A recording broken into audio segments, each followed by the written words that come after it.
విజయవాడ ప్రకాశం barrage వద్ద గేట్ల మరమ్మతులు యుద్ధ ప్రాతిపదికన జరిగాయి. 67, 69వ గేట్ల వద్ద దెబ్బతిన్న కౌంటర్ వెయిట్లను విజయవంతంగా అధికారులు అమర్చారు.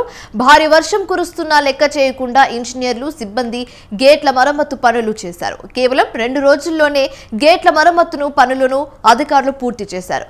నదిలో 1.5 క్యూసెక్లు నీరు ప్రవహిస్తున్నా సాహసోపేతంగా సిబ్బంది పనిచేసి గేట్లను అమర్చారు. ప్రాజెక్టుల నిపుణుడు కన్నయ్య నాయుడు మార్గదర్శకంలో విజయవంతంగా మరమ్మతులు పూర్తయ్యాయి.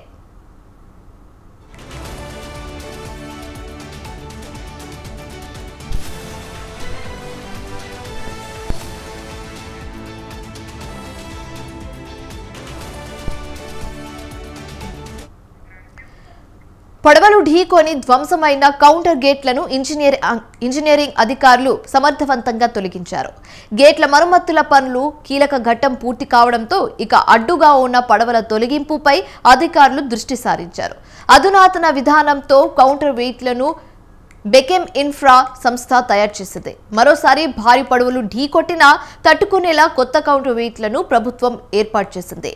ఒక్కొటి 17 టన్నుల చొప్పున బరువున్న కౌంటర్ వెయిట్లను భారీ క్రేన్ల సాయంతో 2 గేట్ల వద్ద ఏర్పాటు చేశారు. 2 రోజుల రికార్డ్ సమయంలోనే బ్యారేజ్ కీలక పనులను అధికారులు విజయవంతంగా పూర్తి చేయడం ఓ రికార్డుగా చెప్తున్నారు.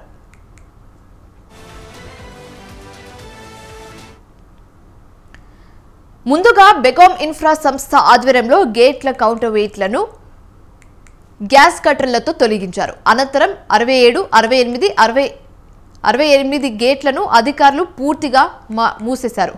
గేట్లకు అడ్డుగా ఉన్న 3 భారీ పడవల తొలగింపునకు చర్యలు చేపట్టారు. పడవలను గ్యాస్ కట్టర్లతో కోసి ముక్కలైన భాగాలకు లంగర్లు కట్టి వెనక్కి లాగి తొలగించేలా చర్యలు చేపట్టారు. మళ్లీ ముందుకు వచ్చి గేట్లను ఢీకొట్టే అనార్థాలు జరిగే ప్రమాదం ఉండడంతో ఎక్కడ అలాంటి లోపాలకు తావివ్వకుండా ఇంజనీర్లు మార్గదర్శకం చేస్తూ పనులు చేస్తున్నారు. ప్రకాశం బ్యారేజ్ డ్యామ్ సేఫ్టీ అధికారులు క్షేత్రస్థాయిలో ఉంటూ నిరంతరం పనులను పర్యవేక్షిస్తున్నారు.